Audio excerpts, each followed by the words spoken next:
Before the story begins, the audience is told that something tragic once happened in a small American town. It is Halloween night in 1963 in Haddonfield.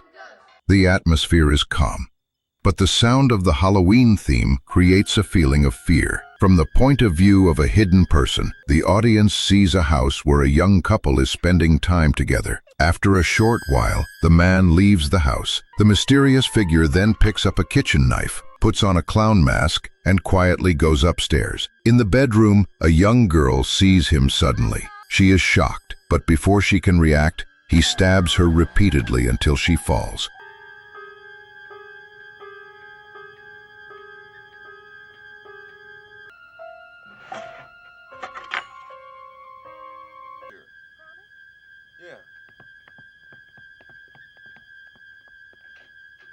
When the figure walks outside, the girl's parents arrive home. They remove the mask from his face. To their horror, they realize the killer is not an adult, but a 6-year-old boy named Michael Myers. He stands silently, holding the bloody knife, staring ahead without expression. The story then moves forward 15 years. It is now the night before Halloween in 1978. Dr. Loomis, a psychiatrist, is traveling with a nurse to the mental hospital where Michael has been kept since childhood. On the way, Loomis explains that Michael has never spoken a single word in all these years. He says no one can truly understand what is happening in Michael's mind. Loomis believes Michael is very dangerous, but the law requires him to be transferred to another hospital. That night, during heavy rain, they arrive at the hospital and see several patients wandering outside the gates. Loomis steps out to investigate, leaving the nurse alone in the car. Suddenly, a man climbs onto the vehicle. He breaks the window and forces the nurse out.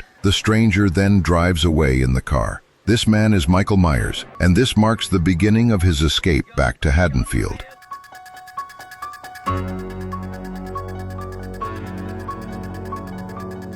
The next morning, the small town appears peaceful as it prepares for Halloween celebrations. Laurie Strode, a teenage girl, walks to school, unaware that someone is secretly following her. Michael watches her from a distance while wearing a white mask. Throughout the day, he continues to follow her silently. He hides behind trees, stands near bushes, and disappears whenever someone notices. The tension builds as it becomes clear he is slowly getting closer to her. At the same time, Dr. Loomis warned the police that Michael had returned. He told them that Michael was not like other people and that his evil nature would push him to keep killing. The sheriff agreed to help and began patrolling the town. However, Halloween night was approaching quickly and the danger was already drawing near. At the same time, Dr. Loomis argued with the hospital director about the lack of serious efforts to stop Michael Myers. He told the director that the few barriers they had set up were useless and could not even stop a child. Loomis warned again that Michael would try to return to Haddonfield, but the director dismissed his fear. He explained that Haddonfield was more than 150 kilometers away and said Michael could not possibly drive. Loomis reminded him firmly that Michael had already driven a car without difficulty the previous night. Realizing there was no time to lose, Loomis left the hospital and set out for Haddonfield himself. Later that morning, Laurie sat quietly in her school classroom. Her thoughts wandered until she noticed something unusual outside. Through the window, she saw a man standing perfectly still. He wore a white mask and dark coveralls. His face was hidden, but it was clear that he was staring directly at her. The teacher suddenly called on Laurie, bringing her back to attention. She gave the correct answer without hesitation, but when she looked again at the window, the strange figure had disappeared.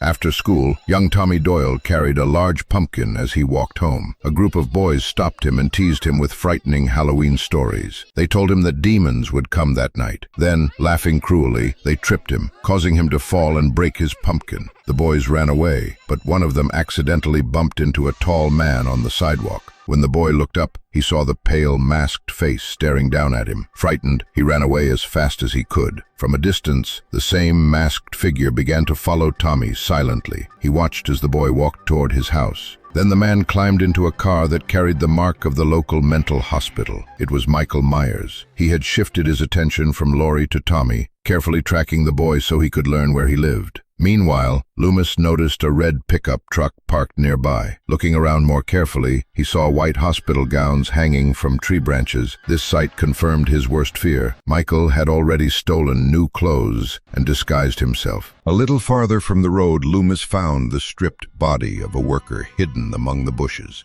The man had been killed for his uniform. Realizing the situation was far more urgent than anyone believed, Loomis rushed back to his car and drove quickly toward Haddonfield.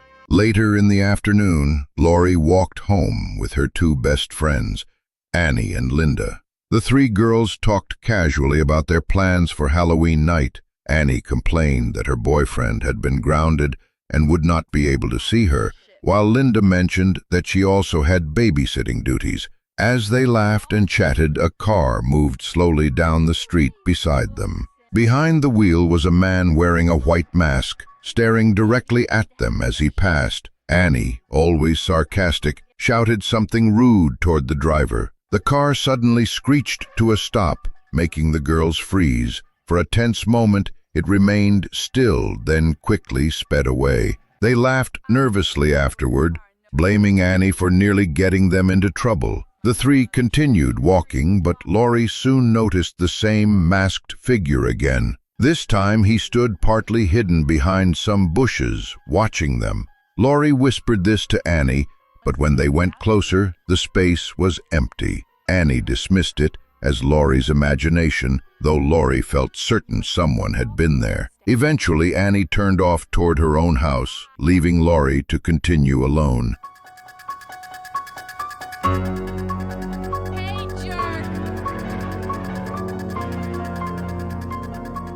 As Laurie walked, her unease grew. Suddenly, a man stepped in front of her, making her jump. It was only Sheriff Brackett, Annie's father. He smiled and apologized for frightening her. With a small laugh, he said that a few scares were normal on Halloween night. As evening arrived, Laurie returned home. Outside, children in spooky costumes were already going door to door, collecting candy for trick-or-treating. From her bedroom window, Laurie saw the masked figure once more, standing silently in her yard. But when she blinked and looked again, he was gone. The phone rang. It was Annie. She reminded Laurie about their babysitting plans and told her she would come by at 6:30 p.m. to pick her up so they could watch over young Tommy Doyle while his parents were away. Right on time, Annie arrived in her car. Laurie came out carrying a large pumpkin. As they drove together, Laurie mentioned the strange man she had seen several times. Annie laughed and dismissed her concern, saying she had probably imagined it or mistaken a neighbor for someone suspicious. The girls did not notice that another car was quietly following them from a distance. On the way, they passed Police Chief Brackett, Annie's father. He stopped them briefly to explain that a local hardware store had been broken into. Several items were stolen: masks, ropes, and knives. Since the stolen goods were not valuable, he assumed it was just another Halloween prank. Without realizing it, they all ignored the possibility that Michael Myers had taken them. After the girls drove off, Dr. Loomis approached Brackett and urgently told him about Michael Myers' escape. The two men later went to the old Myers house, abandoned since the murder in 1963. Inside, they found the body of a dog, still warm, with clear bite marks, a sign that Myers had been there. Upstairs, in the same room where Myers had killed his sister years before, a sudden crash shattered a window. Startled, Loomis drew his gun, but quickly put it away, embarrassed. Showing his medical license, he joked weakly that Brackett must think he was losing his mind. Brackett remained puzzled about why Loomis seemed so afraid.